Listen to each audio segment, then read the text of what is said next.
everyone and welcome. In this video I'm going to walk you through how to turn on or off voice assistant on Samsung internet. The first thing you need to do is from this internet browser, tap on the three lines at the top, at the bottom actually of the screen. Then you tap on settings, which is the gear icon, to open up your settings, and then you scroll down until you see useful features. In case you don't see this option, you need to update your browser. So click on useful features, and then you can see the second option, which is video assistant, so you turn it off.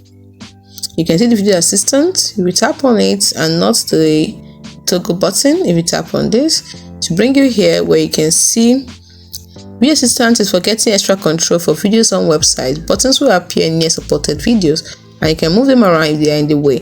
So to help you view full screen, smart view in pop-up player, rotate screen. You can see some controls might not be available depending on the video. So if you want the video assistant, leave it on. If you don't want it, then simply turn it off. It's as simple as that. So that is how to turn on or off video assistant on Samsung internet. Hope you found this video helpful. Do not forget to like and subscribe to this channel for more. Thanks for watching. See you in the next video. Bye for now.